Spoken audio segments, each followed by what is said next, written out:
कि तुम्हारी थुतरी को चर देवे, ऐसे महापुराण इतनी कृपा कर दियो तुम्हें पाँव पर।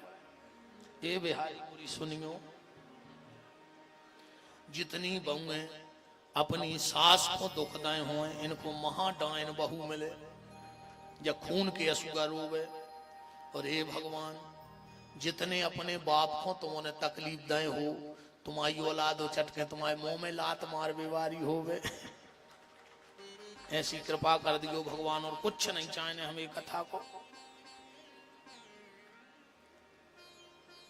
जहर सी लग रहे होंगे हम गाय, बातों हम जान रहे हैं, तुम्हारे भी फंसे, जजमान खुद ही फंस गए कि तुम गाय राय साहब, तुम भी विधायक जी से बजा नहीं कही कि तुम कहां से ढूंढ के ले आए रखो, कही है, कही तो हो या तो बिल्कुल दो मत ने कहा है।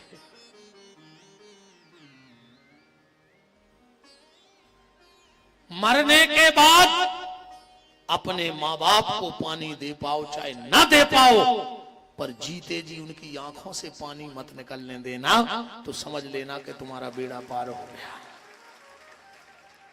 बस जीते जी उनकी आंखों से पानी ना बह जाए, वरना तुमसे पुराण सुनबो, अगर तुम्हारे बहू दद्दा तुमसे दुखी हैं तो तुम्हें पुराण को लाई जा, घूर के गला के पी लियो, मन मर हो को तई की मौत।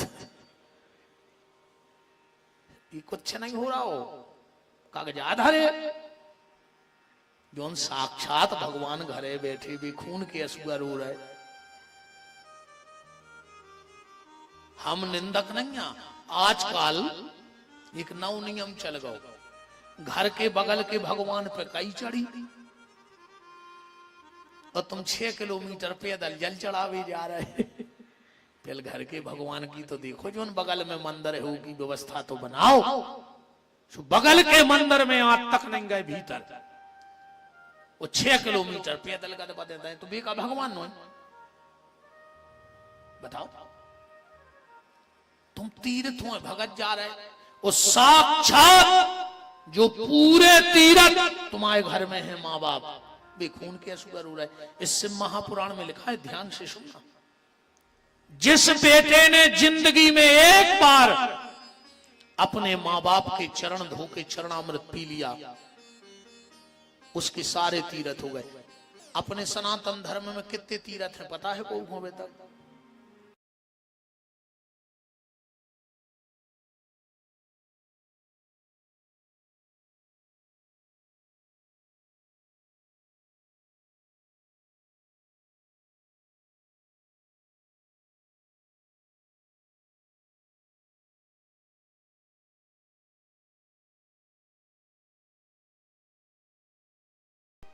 कि जिस पत्नी ने जीवन में एक बार अपने पति के चरण धो के चरणामृत ले लो, वो भगवान के धाम की अधिकारिणी होती है, उसके भी सारे तीर्थ हो गए। अच्छा, कल पांव किस किसने पड़े थे, कौन कौन बहन ने घर जाके? बिल्कुल ईमानदारी, शंकर जी की कसम चढ़ी थी कल। बहन जी तुमने पढ़े थे? नहीं पढ़े? अब भाई पढ़ो।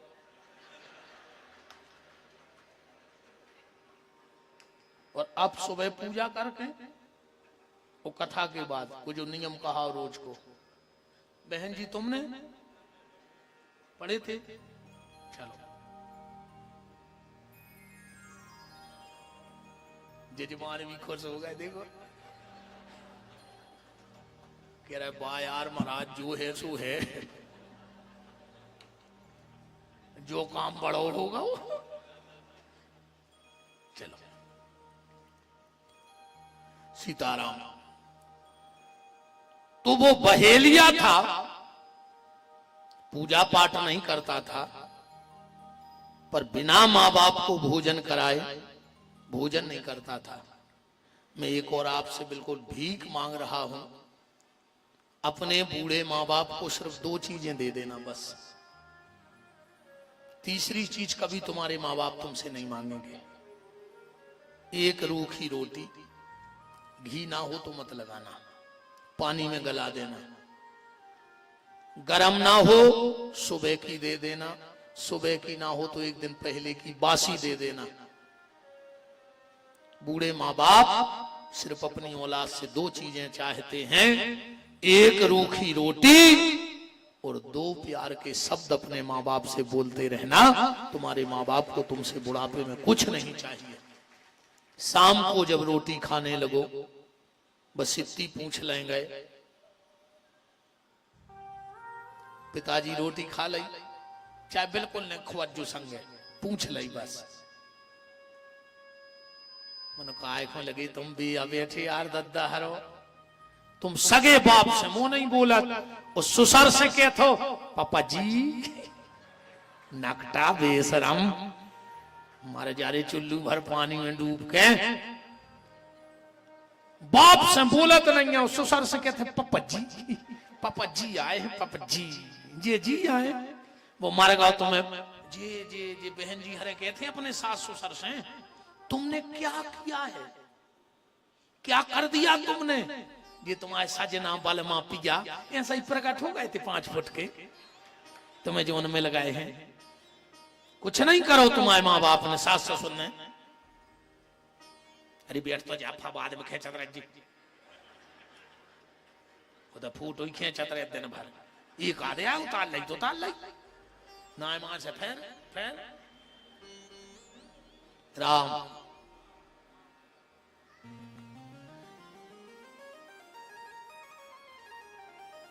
अपने माँ बाप से भोजन को पूछो, पर अब तो भैया कि सासो तीरथ ससुरा तीरथ अतीरथ साला साली है, ओ दुनिया के सब तीरथ झूठे चारों धाम घरवारी। क्या करना बाबू दद्दा से ससुर को पापा जी कह रहे, बाप को 3 दिन से बुखार चढ़ो अस्पताल नहीं लुआ गो, उस ससुर का छींक आ गई तो 3 दिन से कुत्ता सो डरो अस्पताल में, कहीं पापा जी एडमिट है, पापा जी नकटा, वो तंग जहर को इंजेक्शन लगवा लेते डॉक्टर से मर जाते। अरे राम,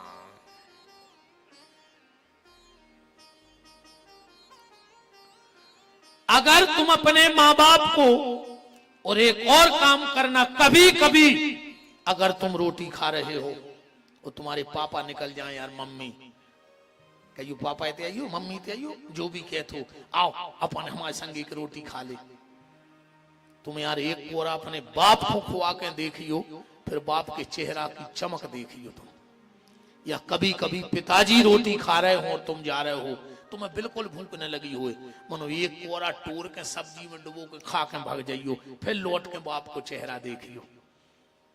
उनमें 2 बातें हो जे हैं, तुम कबो बड़े ने हो पे हो अगर ऐसी आदतें बनी रही तो, वो माँ बाप कबो बूढ़े ने होने का ऐसे भी कहे तो जो हम बच्चा ही है, छोटो ही सो है, हरकतें तो एक बच्चों ही जैसी हैं, पर देखो तुम परिवार को सुख। तो वो बहेलिया अपने माँ बाप की खूब सेवा करता था। एक दिन शाम को बहेलिया आया और कहा, बाबूजी माताजी भोजन हो गए। दोनों ने कहा, बेटा आज तुम शिकार करके कछु ले आई नहीं है तो का खा लें। और उसने कहा, हम तो भूल ही गए। तुरंत धनुष बाण उठाया और चला गया जंगल में। अब इसने सोचा रात में कहूं जानवर तो मिले हैं, रात में कहां मिले हैं, तो एक तालाब के किनारे इसने सोचा हो सकता था पानी पीवे आ जाए रात में, तो एक पेड़ पे चढ़ गया। इसको पता नहीं था कि वो पेड़ बेल का है। नीचे पिंडी थी, अंधेरा था, तो पिंडी पे ही पांव धर के चढ़ गया वो तो पेड़े पे बैठ गया डाल पे किसी जानवर के इंतजार में। उसी समय एक हिरनी आई पानी पीने। जैसे ही बहेलिया ने बाण खींचा, हिरनी ने कहा, ए बहेलिया, अच्छा आदमी कहते महाराज हरे कछु भी नहीं रे, हिरन भी बतिया था, बोलत तेरे पेले, तुम कहो तो हम हर योग को प्रमाण दे दें। सत त्रेता में राम जी से वृक्षों ने बात करी है। पूछत चले लता अरुपाती। द्वापर में भी वृक्षों ने बात करी है। यम प्रभजम मनुपेत मपेत कृत्यम द्विपायनो विरह कातरया जुहावो। व्यास जी वृक्षों की बात वही है। अब बात है कि अपन से काय नहीं बोलत। जब त्रेता द्वापर सतयुग में बोलत थे तो आज काय नहीं बोलत। अपन से ऐसे नहीं बोलत कि तुम्हारे कर्म इतने खराब हैं कि तुमसे तो सगो भज्जा नहीं बोल रहा हूं। तुमसे सिवनी के जानवर बोलन लगे। बताओ, तुमसे तो तुम्हारा बगल वारो नहीं बोल रहा हो। ऐसे बनो तो कि आदमी बोल भी तरसे। हिरनी ने कहा बहेलिया मुझे मत मार, मेरे छोटे छोटे 4 बच्चे हैं, मैं जाऊंगी और अपने बच्चे पति को सौंप के वापस आ जाऊंगी। बहेलिया ने कहा पागल हो, आज तक को मौत के मुंह में से गाओ है, लौट के। हिरणी बोली बहेलिया अगर मैं ना आऊं तो मुझे इतना पाप लग जाए, इतना पाप लग जाए, इतना पाप लग जाए जितना गऊ के हिस्से का अन्न खाने वाले को पाप लगता है। जिंदगी में जहर खा के मर जाना, पर कभी गाय के नाम का पैसा मत खाना। भगवान इन गोविंद में भी दम नहीं है कि गैया के हिस्सा को पैसा पचा सके। ध्यान रखियो, हमारे पूज्य गुरुदेव कहा करते थे कि अगर किसी से झगड़ा हो जाए, बुराई हो जाए, तुम्हें कोई गाली दे तो लौट के गाली मत देना, बस उसे कहीं से 1 रुपया गैया के नाम का खिला देना, तुम फ्री, और उसका विनाश उसी दिन से चालू। कभी भी गाय गौ माता के नाम का पैसा मत खाना। आज ये जो समूह की गौशालाएं चल रही हैं और जो तुम अनुदान नकार के खा रहे हो, तुम्हारी बागत होने हैं आर के कुल को नाश ने हो जाए तो विपिन बिहारी को नाव बदल दिए तुम। आजकल आदमी बल लगाने लगे तुम्हारी तरफ, चलो वो करेंट सो लगा देते हैं रोड पे, झटका कि गैया ने पड़ जाए, करेंट नहीं बिछा देते, झटका लगाओ प्यारे, झटका तुम गैया को। और जोन ना भगवान ने तुम्हें झटका दे दो सो कुर्सी पे टिके रहो। कई काहे कहने लगे अब भाई तो बैठे थे मर गए अटैक में फट गए। बिल्कुल जवान ही जवान मर हैं। और एक बात और हमारी बहुत ध्यान से सुन लो, जितने गरीब आदमी बैठे हो मजूरी करत हो, जो अंदना जी बड़े बड़े आदमी कहे कि चलो आज रोड पे या खेत पे झटका के तार खींचने, तुम खींच दियो, पर जब ज्वाइंट लगावे को नंबर आए इसको यो मालक तुम ही लगाओ, हम नहीं लगा रहे। फसल ने कर रही सो जी बड़े बड़े आदमी घर भर रहे और पाप करवा रहे हैं मजूरों से। तुम तो कहियो हम तार बिछाएं दे रहे, सब करें दे रहे, पर करंट को ज्वाइंट तुम्हारी लगा, तुम्हारे घरे मरे जी में सब तुम्हारे घरे मर जाए। वृंदावन बिहारी लाल की तनक तुमने खिसक नहीं आवांगे को सरक जाओ तन तन कथा में सरकत रहेंगे ना, रोड पर सरक जाओ कीड़ा की छिलका पे से का पता कभी मोटरसाइकिल पे से सरक जाओ, हाथ गोड़ी टूट जाए, खिसक जाओ तना खिसक जाओ। अरे तना हमें लगा से देख ले, कारीगर जरूर है मनो तना छाप तो अच्छी सी है, खिसक जाओ आजा आजा। नहीं सरा कराए भी कह रहे हमने बाप की नहीं मानी तुम हो गो रहे न सर को बैठे रहो, जब तुम बाप की नहीं मानो हमारी का मान हो। देखो अब उठे सब, पहले सरा के आते तो कहते कथा थी, हाँ खिसक जाओ।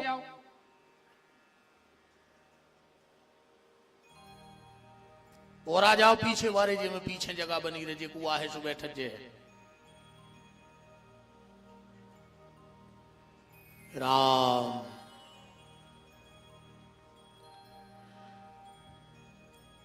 हिरणी ने कहा बहेलिया अगर मैं लौट करके न आऊं तो मुझे इतना पाप लगे जितना गऊ के नाम का धन खाने वाले को लगता है। हिरणी चली गई और हिरणी को ढूंढते ढूंढते हिरण आ गया। बहेलिया ने फिर बाण निकाला। अच्छा जब बहेलिया पीछे से बाण निकालता तो बैठा कहां है? पेड़ पे। तो कुछ पत्ते टूट करके शंकर जी की पिंडी पे गिर जाते, क्योंकि बेल का पेड़ है।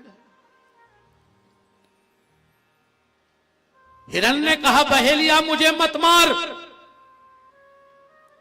आज सुबह से मेरी पत्नी का पता नहीं है, 4 बच्चे हैं घर में, मैं उसको ढूंढ के बच्चों को सौंप दूं और फिर आऊं तुझे मार डालना।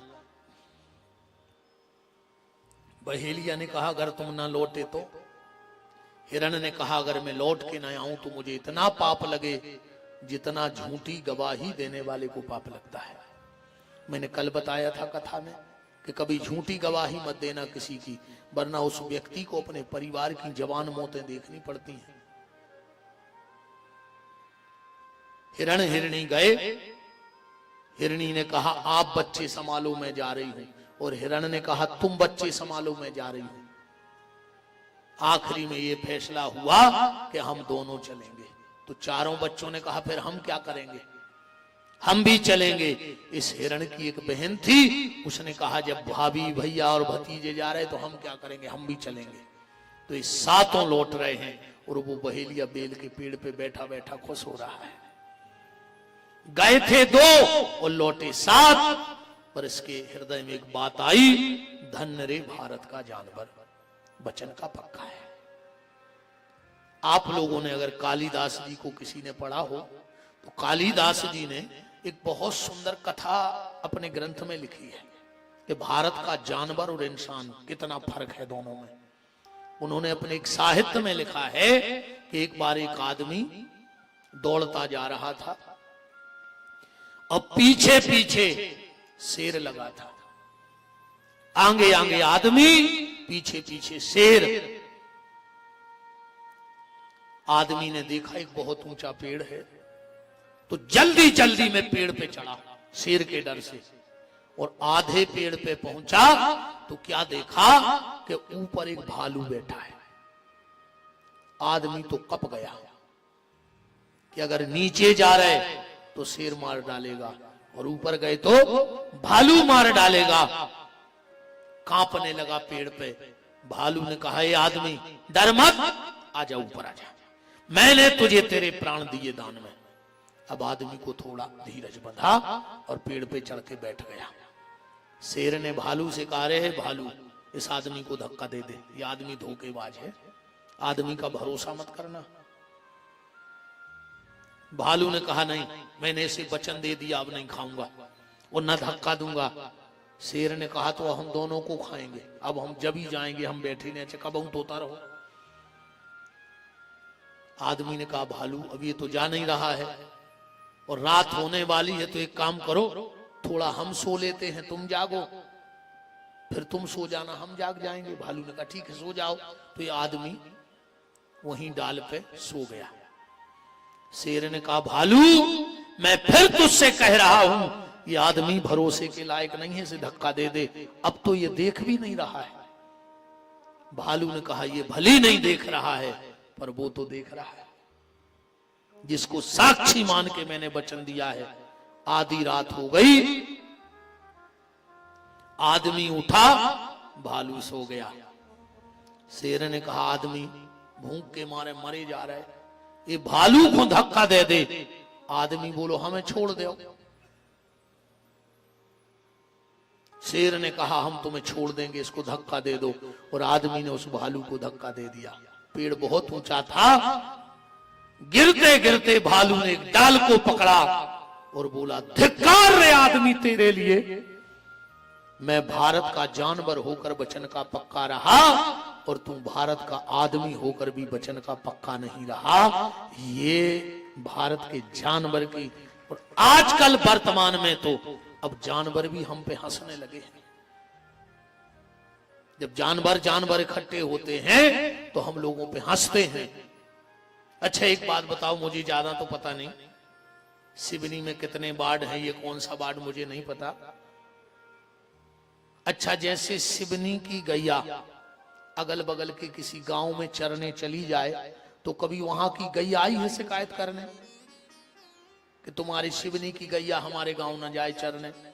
चलो अगल बगल के गांव की भी गैया भैंस आ जाती होगी, कभी सिवनी की गायों ने शिकायत की?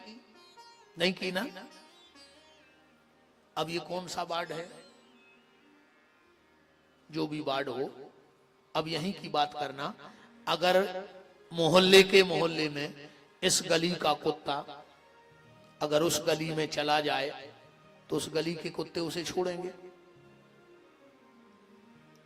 बोलो छोड़ेंगे? नहीं छोड़ेंगे ना।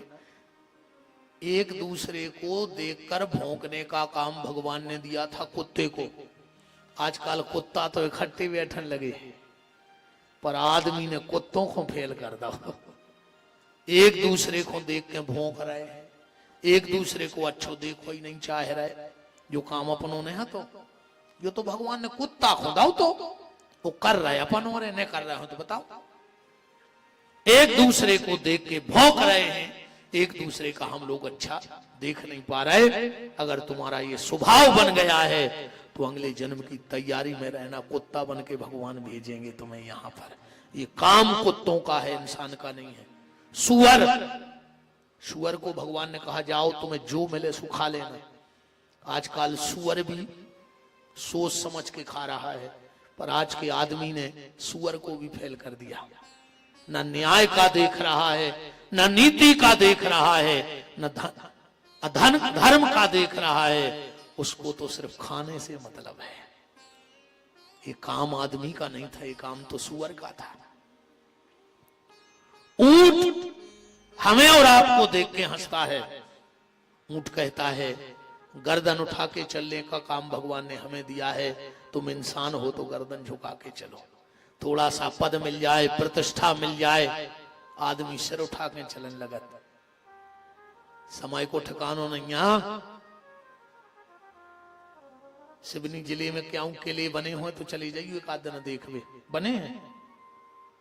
पहले कुंटलों तेल चिराग जलावे में लगा तोते, अब चमगोदर ने लटकी हैं। तुमने कितो बड़ो बना लो हुई ये घर। समय बहुत बलवान है रे भैया। राजा हरिश्चंद्र की तू बजती, पर जोंदना समय ने पलटाई खाई। खुद के राज्य में कालू नाम के सुपच के घर में पानी भरने पर हो तो हरिश्चंद्र को जुआए समय को खेल। ऐसा कबू समय से न लड़ गयो। जोंदना समय पलटाई खात है। अच्छे अच्छे सिंहासन हल गए हैं, अच्छे अच्छे धूरा में मिल गए हैं। और जोंदना ज्यादा घमंड हो जाए कि मैं तो सिवनी के शमशान घाट चले जाइयो, तुमसे कई अच्छे थे धूरा बने गड़ गए हम बर गए हैं, ताई दुनिया तो छोड़ दे। इसलिए घमंड किसी चीज का मत करना। गदापन हो देख के हंसत है। गदा जब तक काम करत है वो की पूरी व्यवस्था मालक करत है। और जोंदना गदा ने काम कर वो बंद करो, मालक ने 2 लाख वो घर से भगा दो। बैगत हमारी तुम्हारिया होने जो घर गृहस्थी को बोझ ढो रहे हो, पूरे घर को प्यारे आ हो। और जोंदना काम कर वो बंद कर दे हो। 95 साल के हुए बब्बा। एक जने गए, बोले दादा अब तो भगवान तुम्हें उठा ले। तो दादा बोले बेटा तन्नक नाती और बेच जाए घोड़ा पे। इतने खुंजेरिया लगी है। भीतर गए, लड़का से कही भैया उनके प्राण लगे हैं, कर दे मोड़ा को ब्याह। बोले तुम नहीं समझ रहे, यही से तो हम कहूं कि पक्की नहीं कर रहे। ऐसो न होए कि लगो ना आवे ओ जी मर जावे। हम सोच रहे इनसे फ्री हो लेते, फिर कहूं कि पक्की करते। जा हालत होने हैं प्यारे, ध्यान राखियो। के पौंगे बिटिंगे बाणी बोल रहे, के पौंगे बिटिंगे बाणी बोल रहे, के बुढ़ लऊ मरने गए। जन्म तुरे बातन बीत गए। जन्म तुरे बातन बीत गए। ये जन्म तोरे बातन बीत गए। तोरे बातन बीत गए।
मर्ग 25 माया कारण, मर्ग 25 माया कारण, देश विदेश गए,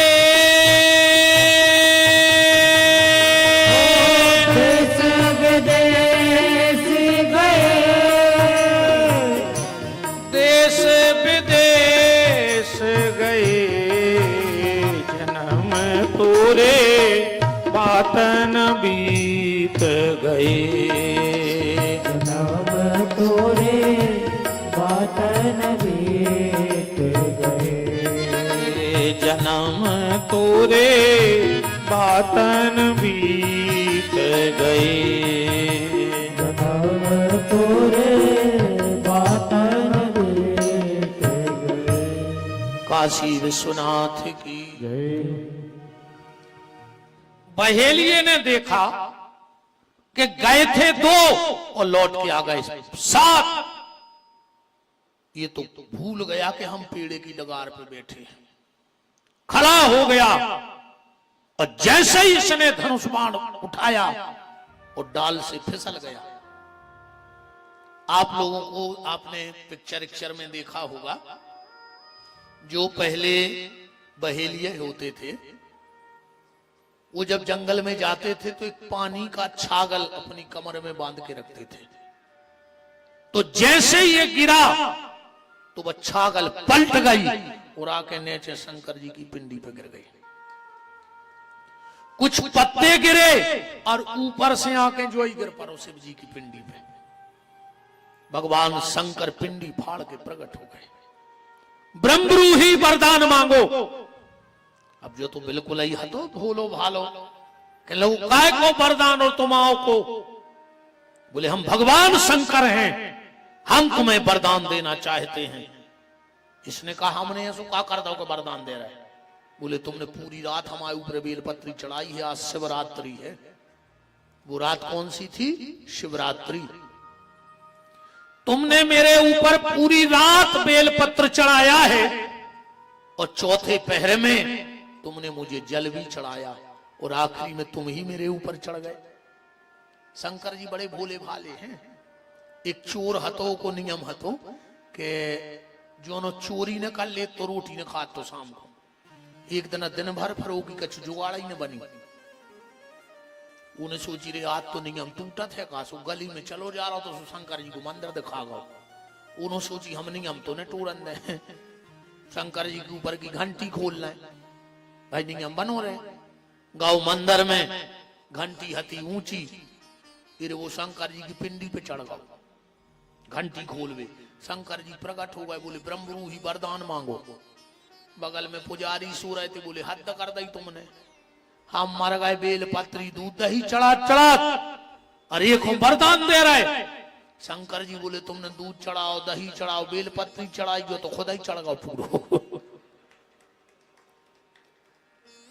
भगवान शिव ने कहा वरदान मांगो, क्या चाहते हो। इसने कहा हम कुछ नहीं जानते, वरदान वरदान तुम्हें जो देना हो। भगवान शंकर बोले जाओ त्रेता में तुम निषाद राज गुह बनोगे और भगवान श्री राम तुम पे कृपा करने के लिए आएंगे, ये मेरा वरदान है। और जो सातों हिरण खड़े थे, भगवान शिव ने कहा जाओ, जब सर्वाणी मनमंत्र आएगा, वो सृष्टि की रचना होगी, तो सृष्टि में तुम 7 हिरण सप्तऋषि बन करके जाओगे और पूरे जीवन तपस्या करोगे। जो सप्तऋषि हैं ये 7 हिरण हैं। तो ये बेल का महत्व है। अब एक बात और मेरी बहनों समझ लेना, भगवान शंकर को बेलपत्र और जल कैसे चढ़ाना चाहिए, क्योंकि इसमें एक श्लोक आया है, बाणलिंगम चलोह लिंगे सिद्धलिंगम स्वयं भुवि ना चंडिकारा अधिकारा भवेत। भगवान शंकर के सिर पे चंड का निवास है। ये चंड कौन है? ईमानदारी बताओ, कभी सुना है? सुना है? किसी ने सुनाया शिव महापुराण में कि चंड कौन है? ये कुबेर का बेटा है जिसका नाम है चंड। बहुत ध्यान से सुनना।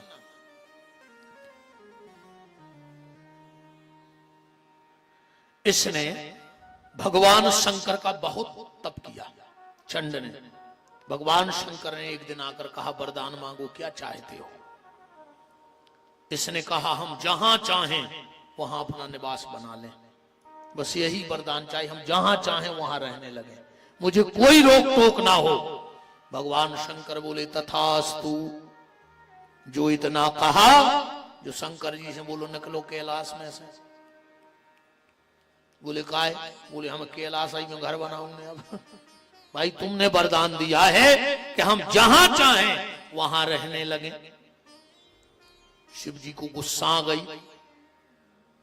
बोले तो मेरे मुंह से पूरा निकल नहीं पाया था कि हाँ, और तुम अपनी पे आ गए, तो हम तुम्हें श्राप देते हैं, अब तुम कहीं स्थायी नहीं रह पाओ, अब तुम कहीं स्थायी नहीं रहोगे।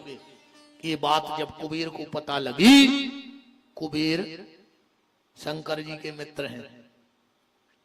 हम इस कथा को विस्तार में नहीं ले जा रहे, बिल्कुल 2 मिनट में सुन लो आप जल्दी जल्दी ये कथा को। एक यज्ञदत्त दीक्षित नाम के ब्राह्मण हते और उनकी गुणनिधि नाव को एक बेटा हतो। बाकी हमारे पुराने वीडियो में खूब 2-3 घंटा चर्चा करी हमने, एक कथा में सुन लियो। यज्ञदत्त नाम के दीक्षित और गुणनिधि नाम को बेटा। यज्ञदत्त दीक्षित बहुत विद्वान ब्राह्मण हते, कथावाचक हते, और जो लड़का बिगड़ गया। एक दिन यज्ञदत्त दीक्षित कहूं से कथा करके आ रहे थे, तो गांव में एक आदमी के हाथ में अपनी एक अंगूठी देखी और उससे कहा, चोर तुमने चोरी की है, मेरी अंगूठी तेरे पास। उसने कहा, ए पंडित जी चुप, मुझे चोर कह रहा है? इसके पहले अपने गिरेबा में झांक के देखो, ये मैंने चोरी नहीं की, तेरा बेटा कल मुझसे जुए में हार गया और तुम्हारे आधे घर की जायदाद हमारे घरे धरी जुआ में। यज्ञदत्त दीक्षित का सर नीचा हो गया। क्यों? खुद का दाम खोटा तो फिर परखारे को दोष खाएगा। घर में आए पत्नी से बोले कि वो गुणनिधि कहाँ है? बोले मंदिर गया है रामायण पढ़ने, और वो मदरा पी के भीतर डरो। तो जब जाके देखा कि बेटा तो मदरा पिए पड़ा है, कई जगह जख्म है क्योंकि कल बहुत पीटा था उन लोगों ने। यज्ञदत्त ने हाथ में जल लिया, भगवान शंकर के भक्त थे, और कहा, मैं भगवान शंकर को साक्षी मान के आज तेरा और तेरे पुत्र का मैं परित्याग करता हूं, निकल जाओ मेरे घर से, ऐसे दुष्टों के लिए कोई जगह नहीं है। पत्नी का तो लेख नहीं आया, कहां गई, मर गई के तीरथ चली गई, पर ये गुणनिधि 3 दिन का भूखा। अब कभी मेहनत तो की नहीं थी, पिता का पैसा खूब था, कमाना जानता नहीं था, तो एक पेड़ के नीचे बैठा था। उसी समय कुछ भक्त पूजन की थाली लेकर जंगल में शिव जी के मंदिर जा रहे थे। ये पीछे पीछे हो गया। क्यों? बोले ये लोग पूजा करके सो जाएंगे, शाम का वक्त है, फिर हम ये मिठाई खा लेंगे। पर उस दिन थी शिवरात्रि, पूरी रात पूजा होती है, कहते हैं चाहे साल भर भगवान शिव का अभिषेक कर लो और चाहे शिवरात्रि में चतुर्पहर की पूजा कर लो, चतुर्पहर की पूजा जरूर करनी चाहिए। अच्छा, लोग कह तो देते हैं कि चतुर्पहर की पूजा करो, चारों पहर की पूजा करो, पर टाइम क्या है ये भी तो पता होना चाहिए। पहर बनते कब से कितने हैं, ध्यान से सुनना। और अगर अभिषेक भी ना कर पाओ मेरी बहनों, तो इसके बीच में एक लोटा जल और कुछ बेलपत्र शंकर जी पे जरूर चढ़ा देना।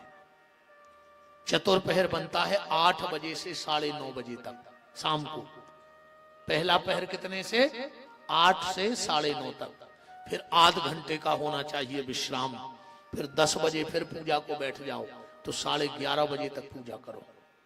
फिर आध घंटे का आराम तो बज गए 12। फिर 12 बजे पूजा को बैठो तो 1:30 बजे तक पूजा करो। फिर आध घंटे का विश्राम, कितने बज गए? 2। अब फिर ठीक 2 बजे पूजा में बैठो तो 4 बजे तक पूजा करो, क्योंकि आखिरी की पूजा में थोड़ा टाइम लगता है। उसमें गण पूजन होता है, आवरण पूजन होता है, उसमें न्यास होते हैं, तो आध घंटा ज्यादा लग जाता है।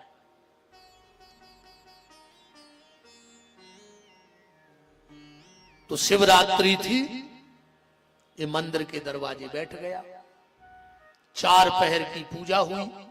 अब इसने सोचा जी अब सो हैं हम, मिठाई अब खाए हैं। 4 बज गए, 4 बजे नींद लग गई सबकी पूजा करके। जो चुपचाप गाओ और ये ने देखो कि वो दिया ठंडो हो बेवारो है, तिने अपनो जो कछु कपड़ा पहने तो पटाके रस्सी भांज के वो दिया जला दो। जो दिया मंद मंद हो रहा था उसको तेज कर दिया और दोनों हाथों में प्रसाद भर के जैसे ही पलटा तो किसी सोने वाले के पांव में ठोकर लग गई। सब चिल्लाए चोर चोर चोर चोर। इसको इतनी मार मारी कि जो शिव जी के मंदिर में मर गया। 2 ही हाथ में प्रसाद लाए हैं, मर गया।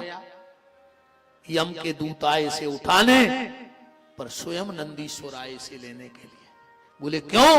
बोले इसने 4 पहर का अभिषेक देखा है और शिवरात्रि के दिन इसने मंदिर में दिया जलाया है, ये शिवलोक जाएगा। सूत जी महाराज कहते हैं यही गुण निधि अगले जन्म में कलिंग देश का राजा अरिमर्दन बना। इस पुराण में कथा है। इसको खबर रही कि बताओ यार, हमने धोखे से दिया जला दो तो हम राजा बने। इसने घोषणा करवा दी मेरे राज्य में जो भी शाम को शिव के मंदिर में दिया जलाएगा वही रह पाएगा। इसने हजारों मंदिरों को जीर्णोद्धार कराओ। देखो, नया मंदिर बनाने से ज्यादा पुण्य पुराने मंदिर के जीर्णोद्धार का है। अगर तुम्हारे मन में है कि तुम नया मंदिर बनाना चाहते हो तो हम सलाह दे रहे बिल्कुल नहीं बनाइयो। ऐसे ने बनाइयो कि तुम बना के मर जाओ। अब फिर ने उते पूजा होने ने, भोग लगने ने, गणुर जी ने आरती, भगवान फूलों को बैठे ने। तो अगर कोई पुराना मंदिर टूट रहा है तो 1-2 लाख रुपया तुम्हें लगाने तो मैं लगा दो, उसका ज्यादा फल है।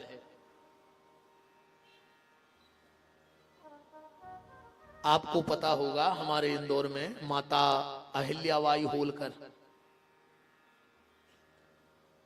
इतनी बड़ी शिव की भक्तानी थी कि 24 घंटा शंकर जी की पिंडी हाथ में दबी रहती।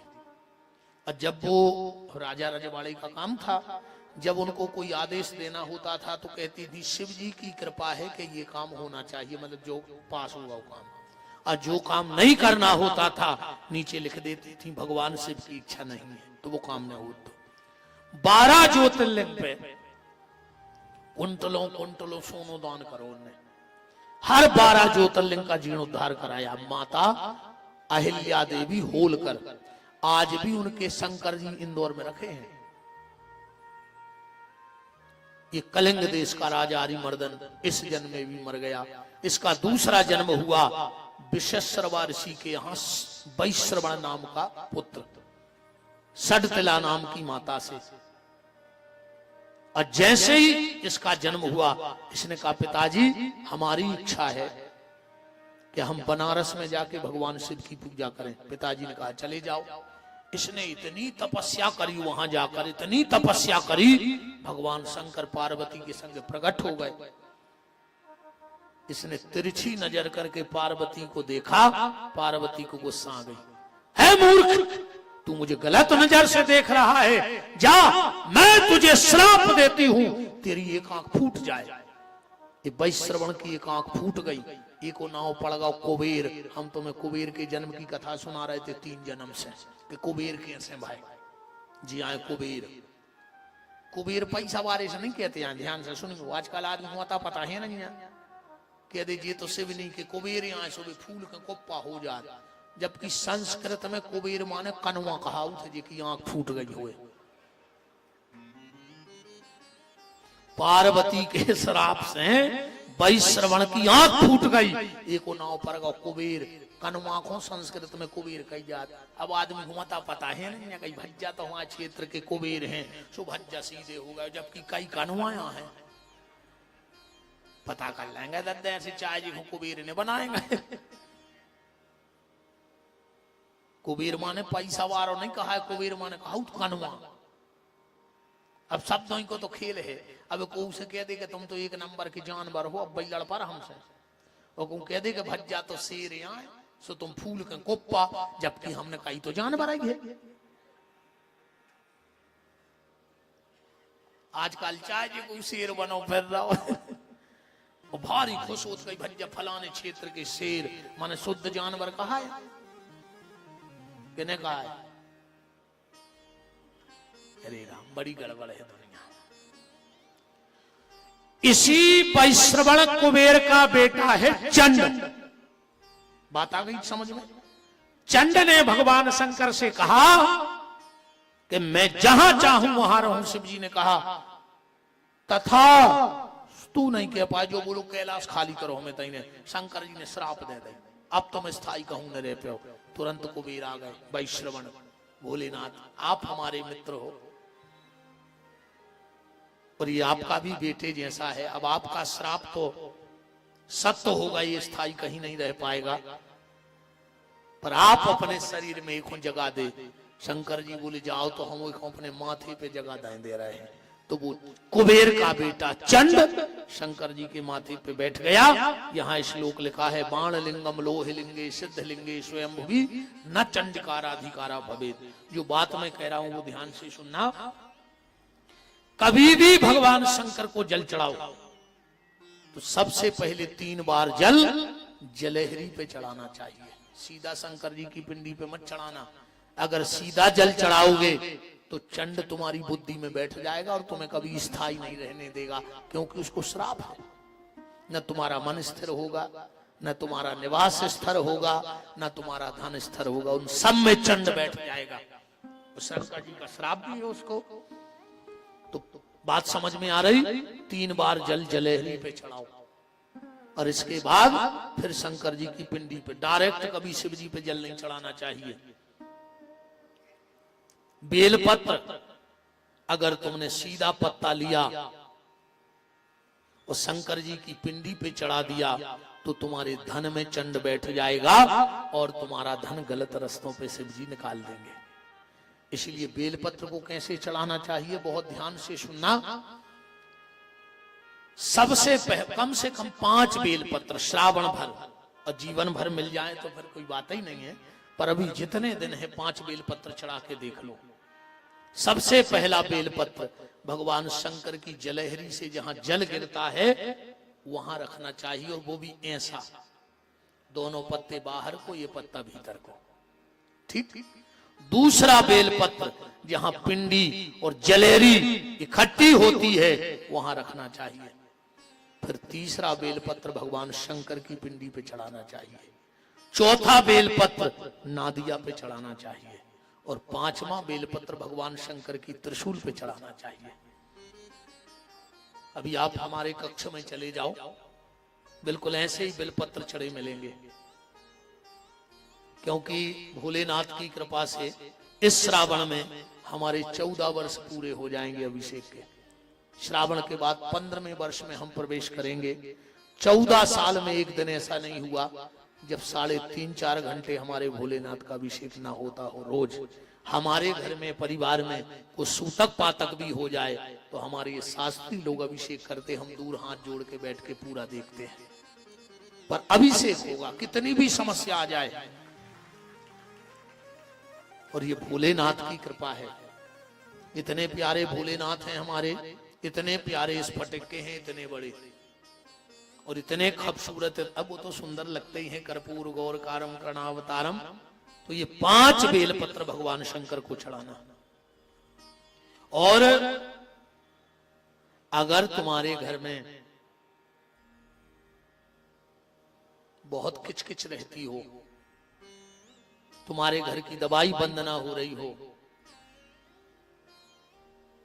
तुम्हारा धन व्यर्थ जा रहा हो, मैं 3 टाइम दे रहा हूं, कभी भोलेनाथ को ये 5 बेलपत्र चढ़ा के देखना। अगर तुम्हारे घर में लोग गलत रास्तों पे जा रहे हो, कोई किसी की बात ना मान रहा हो, सुबह 5:48 से 6:12 के बीच में बेलपत्र पे शहद लगा के 3 पत्तों पे, और ये 5 पत्ते शिव जी को चढ़ा के देख लो। अगर तुम्हारा धन व्यर्थ जा रहा हो, शहद को शक्कर को पानी में घोल के 3 पत्तों पे लगा के दिन के 11:48 से 12:12 के बीच में बेलपत्री चढ़ान लगो शंकर जी को, जैसी हमने बताई 5। अगर तुम्हारे घर में बीमारी है, दवाई बंद नहीं हो रही, तो बेलपत्री को सरसों के तेल में डुबा के रात के 11:48 से 12:12 के बीच में शंकर जी के मंदिर में ऐसे 5 पत्ता चढ़ान लगो जो हमने बताई है। और अगर फायदा ना लगे तो तुम जहां हमारी कथा हो आ जाना, हम किराया देंगे, और वहीं खड़े होके कहना कि पंडित जी तुम झूठ बोल के आए थे हमारी शिवनी में। बस उपाय हमारा है, पर विश्वास तुम्हारा होना चाहिए। हम दवाई दे सकते हैं, पर लेना तो तुम्हें पड़ेगा। डॉक्टर दवाई दे सकता है, अब तुम खाओ ना हो, घर में जाके डब्बी सेल पे रख दो और कहो आराम ना लगे, तो हम क्या करें उसमें। तो ये बेल का महत्व है, और पुराण में ऐसा भी आया है, अब ध्यान से सुनना। हमारे यहां हमने कल बताया था कि जब मुर्दा उठता है तो उसको एक जगह बीच में उतारा जाता है। उतारा जाता है, क्यों उतारा जाता है? अब इस कथा को थोड़ा ध्यान से सुन लो। आज 5-10 मिनट खिंच जाए तो कोई बात नहीं है, ठीक है। भगवान शंकर ने इस दुनिया का पहला नगर बसाया। इस सृष्टि का सबसे पहला नगर कौन सा था? आनंद वन, जिसका आगे चल के नाम हुआ अभिर्मुख क्षेत्र। उसका आगे चल के नाम हुआ काशी, और फेमस हो गई बनारस।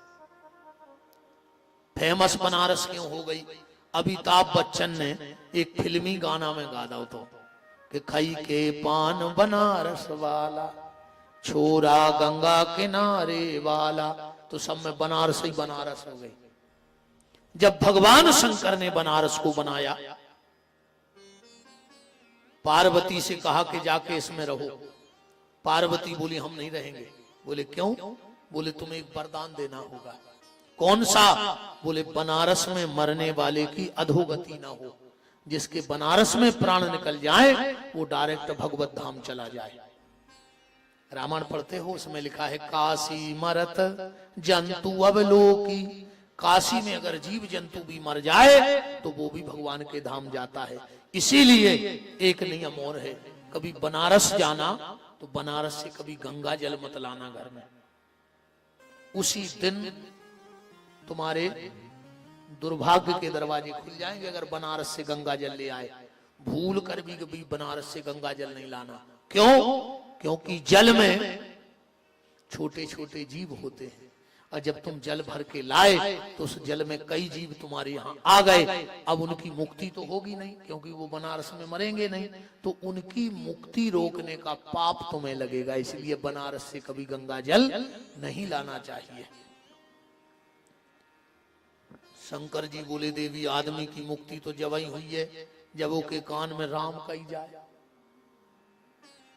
ऐसे तो दद्दा तुमों से कहते हैं कि तुमों भी राम राम करेंगे ना, आखिरी में पूरे घर के घेर जे हैं।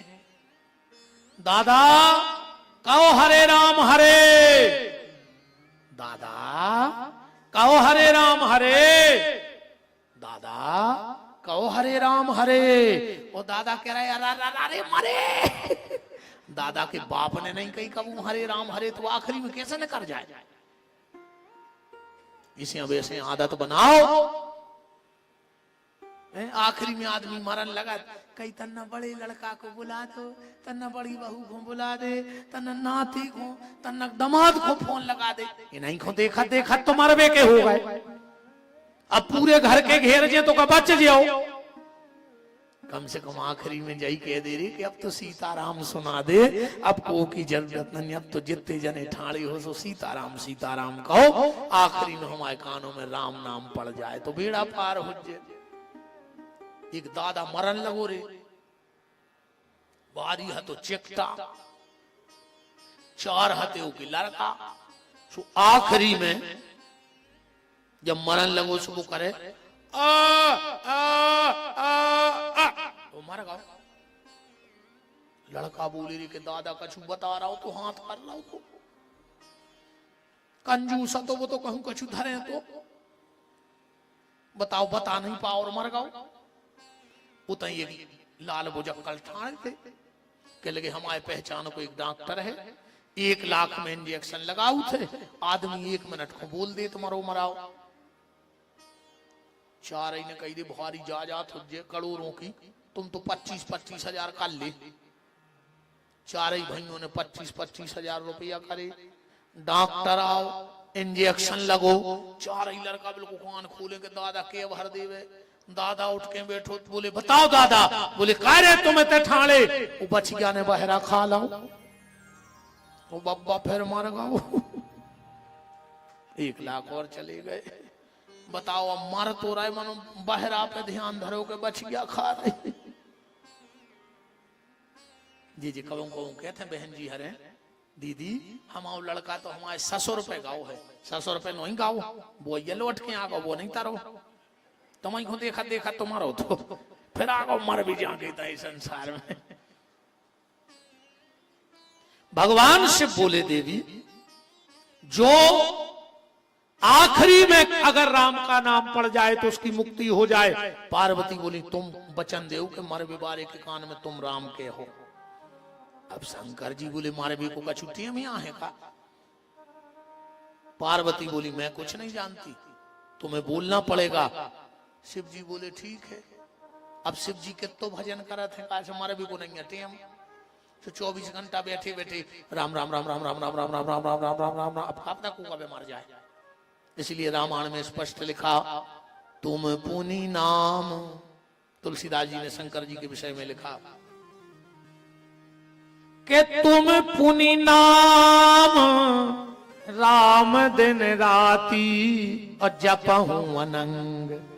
राम राम राम राम राम राम राम राम। अब पार्वती बोली हमें कैसे पता कि तुमने मर बिबारे के कान में राम कही। अब शंकर जी बोले हम कौन कौन की फोटो खींच के ले आए हैं, करोड़ों मर रहा है।